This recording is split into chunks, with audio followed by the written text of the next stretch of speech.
Hello everyone, कैसे हो आप सब लोग। आई होप कि आप सभी अच्छे होंगे। मेरा नाम है संदीप नेहरा और आज हम जानेंगे यूपीपीएससी यानी Uttar Pradesh public service commission का जो नोटिफिकेशन आया है उसके बारे में मैं आपको सिंपल एंड शॉर्ट तरीके से कंप्लीट इंफॉर्मेशन यहाँ पे देने वाला हूँ। अगर सबसे पहले मैं टोटल नंबर ऑफ पोस्ट की बात करूँ, 200 वैकेंसीज आपको यहाँ पे देखने को मिलेंगी। सबसे पहले अगर मैं नोटिफिकेशंस की बात करूँ, ऑफिशियल नोटिफिकेशन आपको देखने को मिलेगा यूपीपीएससी की वेबसाइट पे। साथ में मैं नीचे डिस्क्रिप्शन में जो है आपको पीडीएफ भी अटैच कर दूंगा, वहां से भी अगर आप इन डिटेल जानना चाहते हो तो देख सकते हो। सबसे पहले अगर मैं फॉर्म भरने की बात करूं तो फॉर्म फिल करना स्टार्ट हो चुके हैं 20 आपके फरवरी से, यानी आज से आपके फॉर्म भरना स्टार्ट हो चुके हैं। तो आप वेबसाइट पे जाके वहां से फॉर्म भर सकते हो। लास्ट डेट की मैं बात करूं 24 यहाँ पे मार्च आपको लास्ट डेट देखने को मिलेगी। इसमें अगर आपके कोई भी फॉर्म में करेक्शन करना है, कुछ गड़बड़ हुई है, नेम में कुछ गड़बड़ हुई है, कुछ भी चीजें आपको करेक्ट करनी है तो आपके पास है 2 अप्रैल तक का समय यहाँ पे आपको देखने को मिलेगा। अगर मैं एप्लीकेशन फीस की बात करूं तो जनरल ओबीसी कैटेगरी के लिए 125 रुपए फीस लगेगी, एससी एसटी के लिए 65 और जो फिजिकली हैंडीकैप्ड है उनके लिए 25 रुपीज रहेगी। आप किसी भी क्रेडिट कार्ड, डेबिट कार्ड या फिर यूपीआई वगैरह से इसकी पेमेंट कर सकते हैं। अब मैं यहाँ पे बात करूंगा एज क्वालिफिकेशन की। कम से कम आपके 21 साल आपकी एज कंप्लीट होनी चाहिए और ये किसके बेस पे कैलकुलेट करेंगे, 1 जुलाई 2025 यानी 1 जुलाई 2025 तक आपकी कम से कम एज होनी चाहिए 21 साल और ज्यादा से ज्यादा यानी मैक्सिमम एज आपकी 40 साल, यानी इससे ज्यादा नहीं होनी चाहिए।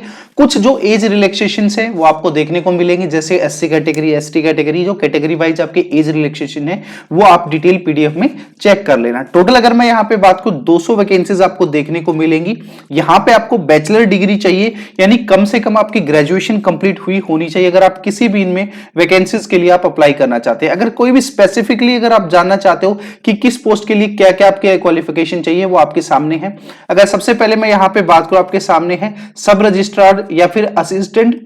यहाँ पे आपको ऑफिसर्स की बात करें, इसके लिए आपको बैचलर डिग्री आपको चाहिए मिनिमम, ठीक है, यानी लो के अंदर। यहाँ पे स्पेसिफिकली मेंशन किया हुआ है पोस्ट वाइज डिटेल में अलग अलग, जैसे डिस्ट्रिक्ट ऑडिट ऑफिसर के लिए आपको बीकॉम कंप्लीट होनी चाहिए किसी भी यूनिवर्सिटी से, ठीक है। साथ में जो आपके अलग अलग जो डिपार्टमेंट है, क्योंकि देखिए स्पेसिफिकली किसी की रिक्रूटमेंट ज्यादा होती है, जैसे अगर केमिस्ट की बात करें तो वहां पे आपको ज्यादा से ज्यादा साइंस ओरिएंटेड चीज चाहिए। तो इसमें आपको क्या है, हर एक पोस्ट के लिए, जिस पोस्ट के लिए आप अप्लाई करना चाहते हो उसके लिए एक स्पेसिफिकली अलग से क्वालिफिकेशंस होगी जो आपको यहां पे इन डिटेल में आप देख सकते हो। यहां पे वीडियो को पॉज करके, साथ में इसकी मैं है पीडीएफ में नीचे आपको शेयर कर दूंगा, वहां पे आप जाके इन डिटेल चीजें भी चेक कर सकते हो। अब मैं एग्जाम के पैटर्न की बात करूं, देखो एग्जाम जो है 3 फेजेस में होगा आपका। एक तो होगा प्रीलिम्स। सबसे पहले आपको प्रीलिम्स क्वालिफाई करना पड़ेगा, जो ऑब्जेक्टिव यानी एमसीक्यू बेस्ड रहेगा, जहां पे आपको ऑप्शंस बेस्ड रहेगा। और साथ में जो मेंस एग्जाम है वो आपका एक सब्जेक्टिव रहेगा, यानी आपको रिटर्न रहेगा, जो आपका ऑलमोस्ट यूपीएससी का जो एग्जाम होता है उसी पे बेस्ड आपका पैटर्न है। फिर आपका होगा इंटरव्यू, जिसको हम पर्सनैलिटी टेस्ट बोलते हैं। प्रीलिम्स एग्जाम की अगर मैं बात करूं, यहाँ पे प्रीलिम्स एग्जाम में पेपर क्या 200 मार्क्स के होंगे ईच और 2 घंटे का आपको टाइम यहाँ पे देखने को मिलेगा। मल्टीपल चॉइस क्वेश्चंस होंगे यहाँ पे, जैसा आपका यूपीएससी का पैटर्न रहता है वही आपको देखने को मिलेगा। और जो टाइमिंग है पेपर की, एक तो रहेगा आपका सुबह 9:30 से 11:30 और दूसरा जो पेपर रहेगा 2:30 से 4:30 बजे, यानी सेम डे पे आपके एग्जाम्स कंडक्ट कराए जाएंगे, ठीक है। यहाँ पे मल्टीपल चॉइस क्वेश्चन होंगे, सिर्फ आपको ऑप्शन सिलेक्ट करने हैं, ओमार सीट पे उस ऑप्शन को भरना है, ठीक है। प्रीलिम्स का यहाँ पे पैटर्न रहेगा। जो आपका सीसेट का पेपर है, यानी जो आपको सीसेट जिसमें बेसिकली आपका मैथ, रीजनिंग, इंग्लिश वगैरह होता है, वो आपका 33% यानी क्वालिफाइंग इन नेचर रहेगा। आपको सिर्फ पास करना है, उसमें आपकी कोई भी कट ऑफ डिसाइड नहीं करेगी, ठीक है। जो पेपर 1 है वो कहीं ना कहीं प्रीलिम्स जो आपका क्वालिफाइंग कट ऑफ है उसी के बेसिस पे यहाँ पे जज की जाएगी। और यहाँ पे देखो, अगर सेकंड पेपर अगर क्वालिफाई नहीं कर पाते हो, यानी 33% मिनिमम नहीं लेके पाते हो सीसेट में, तो वहां पे आप पेपर को क्वालिफाई नहीं कर सकते। फिर अगर मैं पेपर 1 की बात करता हूं, ये जैसे ही आपका यानी प्रीलिम्स खत्म होता है, फिर आप क्या होता है मेंस एग्जाम। अब मेंस एग्जाम का जो पैटर्न है वो आपकी स्क्रीन पे है, वो भी आप देख सकते हो। अगर मैं मेंस एग्जाम की यहाँ पे बात करूं, थोड़ा सा मैं डिटेल में आपको बताऊंगा कौन से सब्जेक्ट से कितने कितने यहाँ पे आपको देखने को मिलेंगे। सबसे पहले यहाँ पे आप देख पा रहे होगे, तो यहाँ पे जो एक है जनरल हिंदी, यानी देखो सब्जेक्ट वही सिमिलर आपको देखने को मिलेंगे जो यूपीएससी में है। फिर आपका एस से, ठीक है, 150 मार्क्स के दोनों, और ये रहेंगे सारे रिटर्न में, यानी आपको जैसे आप कॉलेज के स्कूल टाइम पे एग्जाम देते थे वैसे ही आपके इसके एग्जाम होंगे। फिर जीएस के आपके पेपर रहेंगे, जनरल स्टडीज के, इसमें जो ऑप्शनल्स वगैरह हैं वो भी आपको देखने को मिलेंगी। टाइमिंग वही रहेंगी, एक 9:30 से 12:30, दूसरा 2 से 5 के बीच में। वो आपको इन डिटेल अगर आप आगे देखोगे जब भी आपका एडमिट कार्ड आएगा वहां पे आपको इन डिटेल सारी चीजें मिल जाएगी कि आपकी टाइमिंग वगैरह क्या रहेंगी। जैसे आप मेंस में क्वालिफाई करते हो फिर आपके लिए आता है पर्सनैलिटी टेस्ट, यानी कि जो बेसिकली आपका इंटरव्यू रहता है ये आपका रहेगा 100 मार्क्स का।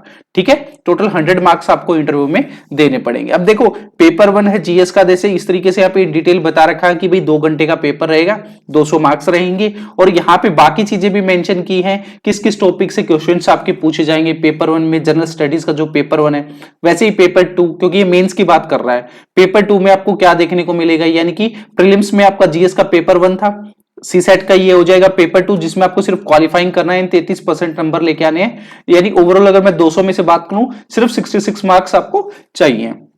ये सारी चीजें बताई हैं डिटेल में, अगर आप सिलेबस चेक करना चाहो तो पीडीएफ में देख सकते हो। और साथ में जो मेंस का है उसका भी आपको डिटेल में बताया हुआ है कि ये जो मेंस जो एग्जाम रहेगा उसमें जीएस का कैसे क्या रहेगा, कौन से जीएस के पेपर से किस किस टॉपिक से क्वेश्चंस पूछे जाएंगे, एसए में क्या रहेगा, वो सारी चीजें आपको यहाँ पे स्क्रीन के ऊपर आपके दिख रही हैं। आप डिटेल में जाके यहाँ पे इसको पढ़ सकते हो। ठीक है, अब इसका ओवरऑल सिलेबस है एग्जामिनेशन का कुछ इस तरीके से गिवन है। मेंस एग्जाम है, टोटल 200 नंबर के आपके क्वेश्चंस होंगे। आपको पता है ऑप्शनल आपका पेपर है जिसमें से आप कोई भी एक इन ऑप्शनल्स में से सिलेक्ट कर सकते हो, यानी कोई भी आपका इसमें से ऑप्शनल सिलेक्ट करोगे तो उसका भी आपका पेपर देना पड़ेगा। टोटल मेंस है 1400 मार्क्स का होगा, यानी 1400 मार्क्स का, और साथ में आपका जो यहाँ पे पर्सनैलिटी टेस्ट रहेगा 150 मार्क्स का यहाँ पे है, तो टोटल 1550 में से आपकी फाइनल कट ऑफ यहां पे डिसाइड होगी। तो ऑप्शनल्स के भी आपको सब्जेक्ट दे रखे हैं तो वो उस हिसाब से आप सिलेक्ट कर सकते हैं।